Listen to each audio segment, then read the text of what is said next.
38 ತಿಂಗಳ ಹಿಂಬಾಕಿ ವೇತನ ಬಾಕಿ ಸೇರಿ ಇನ್ನಿತರ ಸಮಸ್ಯೆಗಳ ಪರಿಹಾರಕ್ಕಾಗಿ ನಾಳೆ ಸಾರಿಗೆ ನೌಕರರಿಂದ ಫ್ರೀಡಂ ಪಾರ್ಕ್ ಚಲೋ ಹಮ್ಮಿಕೊಳ್ಳಲಾಗಿದೆ.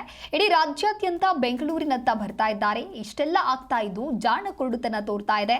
ಹೀಗಾಗಿ ನಮ್ಮ ಮುಷ್ಕರ ಶತಸಿದ್ಧ ಅಂತಿರೋ ಜಂಟಿ ಕ್ರಿಯಾ ಸಮಿತಿ ಸದಸ್ಯರ ಜೊತೆಗೆ ನಮ್ಮ ಪ್ರತಿನಿಧಿ ಮಂಜುನಾಥ್ ಹೊಸಹಳ್ಳಿ ಚಿಟ್ಚಾಟ್ ನಡೆಸಿದ್ದಾರೆ. ಬನ್ನಿ ನೋಡೋಣ.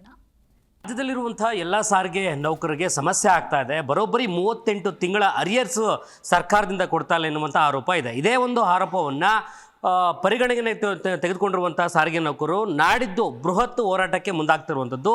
ಈ ಒಂದು ಹೋರಾಟಕ್ಕೂ ಮುನ್ನ ನಾಳೆ ಫ್ರೀಡಂ ಪಾರ್ಕ್ನಲ್ಲಿ ದೊಡ್ಡ ಮಟ್ಟದ ಸಮಾವೇಶಕ್ಕೆ ಮುಂದಾಗ್ತಿರುವಂಥದ್ದು. ಬೆಂಗಳೂರು ಚಲೋ ಎನ್ನುವಂಥ ನಿಟ್ಟಿನಲ್ಲಿ ಸಾರಿಗೆ ನೌಕರರು ನಾಳೆ ಬೆಂಗಳೂರಿಗೆ ಬರ್ತಾ ಇದ್ದಾರೆ. ಹಾಗಾದರೆ ಈ ಹೋರಾಟ ಹೇಗಿರುತ್ತೆ, ಸರ್ಕಾರಕ್ಕೆ ಮತ್ತೆ ಬಿಸಿ ಮುಟ್ಟುತ್ತಾ ಎನ್ನುವಂಥ ನಿಟ್ಟಿನಲ್ಲಿ ಪ್ರಶ್ನೆ ಆಗಿದೆ. ಈ ಒಂದು ಪ್ರಶ್ನೆ ಸಂಬಂಧಪಟ್ಟಾಗೆ ನಮ್ಮ ಜೊತೆಗೆ ಈ ಹೋರಾಟ ಸಂಬಂಧಪಟ್ಟಾಗೆ ರೂವಾರಿಯಾಗಿರುವಂಥ ಚಂದ್ರೇಗೌಡರು ನಮ್ಮ ಜೊತೆಗಿದ್ದಾರೆ. ಅವ್ರು ಏನು ಹೋಗ್ತಾರೆ ಕೇಳ್ತಾ ಹೋಗೋಣ. ಸರ್, ನಾಳೆ ಹೇಗಿರುತ್ತೆ ಹೋರಾಟ?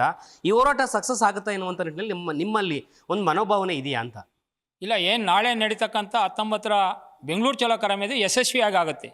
ಯಾಕಂದರೆ ಸಾರಿಗೆ ನೌಕರು 1,15,000 ನೊಂದಿದ್ದಾರೆ. ಇವತ್ತು ಏನು ಈ ಸರ್ಕಾರ 2 ವರ್ಷದಿಂದ ಎಳ್ಕೊಂಡು ಬರ್ತಾ ಇದೆ. ಒಂದು 38 ತಿಂಗಳ ಅರಿಯಸ್ ಇರ್ಬೋದು, 24ರ ವೇತನ ಪರಿಷ್ಕರಣೆ. ಎಷ್ಟು ಈ ಇದನ್ನು ಸಾರಿಗೆ ರಾಜ್ಯದ ಮುಖ್ಯಮಂತ್ರಿಗಳೇ 4 ಬಾರಿ ಒಂದು ಸಭೆಯನ್ನು ಮಾಡಿದರೂ ಕೂಡ ಇತ್ಯರ್ಥ ಮಾಡೋಕ್ಕಾಗಿಲ್ಲ ಅವ್ರ ಕೈಲಿ.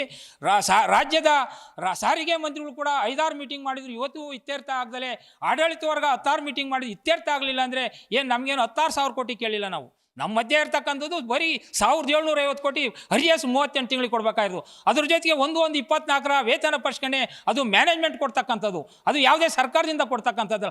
ಅದನ್ನು ಕೊಡೋಕ್ಕೆ ನೀವು ಮೀನಮೇಷ ಅಂತೀರಂದ್ರೆ ಇದರಿಂದ ದೊಡ್ಡ ಇನ್ನೊಂದಿಲ್ಲ. ಅದನ್ನು ಸಾರಿಗೆ ನೌಕರರು ನೊಂದು ಇವತ್ತು ಬೀದಿಗಿಳಿತಾವ್ರೆ ಅಂದರೆ ಅದು ದೊಡ್ಡ ರೀತಿಯಲ್ಲಿ ನಾಳೆ ಆಗುತ್ತೆ.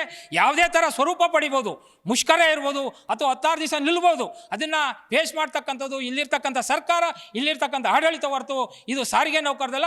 ಅದನ್ನು ಈಗಲೂ ನಾವು ನಿಮ್ಮನ್ನು ಸಾರಿಗೆ ರಾಜ್ಯದ ಮುಖ್ಯಮಂತ್ರಿಗಳನ್ನು ಕೇಳ್ಕೊಳ್ಳೋದಷ್ಟೇ, ಸಾರಿಗೆ ಮಂತ್ರಿಗಳು ಕೇಳ್ಕೊಳ್ಳೋದಷ್ಟೇ, ರಾಜ್ಯ ಆಡಳಿತ ವರ್ಗವನ್ನು ಕೇಳ್ಕೊಳ್ಳೋದಷ್ಟೇ. ಈಗಲೂ ಕೂತು ನೀವು ಚರ್ಚೆ ಮಾಡಿದರೆ ಅದು ಇತ್ಯರ್ಥ ಆಗುತ್ತೆ. ನಾಳೆ ನಡೀತಕ್ಕಂಥ ಬೆಂಗಳೂರು ಚಲೋ ಇರುವುದು, ಅದ್ರ ಮುಂದೆ ನಡೀತಕ್ಕಂಥ ಮುಷ್ಕರ ತಡೆಯೋಕ್ಕೆ ನಿಮ್ಮಲ್ಲಿ ಆಗುತ್ತೆ ಅಂತ ನಾನು ನಿಮ್ಮನ್ನು ಕೇಳ್ಕೊತಾ ಇದ್ದೀನಿ.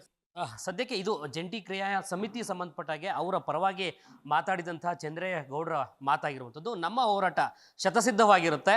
ನಾಳೆ ಸಂಜೆ ಎಲ್ಲ ಒಂದು ಆಯಾ ವಿಚಾರವಾಗಿ ಗೊತ್ತಾಗುತ್ತೆ ಎನ್ನುವಂಥ ನಿಟ್ಟಿನಲ್ಲಿ ಅಂತಿಮವಾದಂಥ ಒಂದು ಮಾಹಿತಿ ನಮ್ಮ ಜೊತೆಗೆ ಹಂಚ್ಕೊಂಡಿರುವಂಥದ್ದು. ಕ್ಯಾಮ್ರಾ ಪರ್ಸನ್ ವಿನೋದ್ ಜೊತೆ ಮಂಜುನಾಥ್ ಹೊಸಹಳ್ಳಿ, ಜಿ ಕನ್ನಡ ನ್ಯೂಸ್, ಬೆಂಗಳೂರು.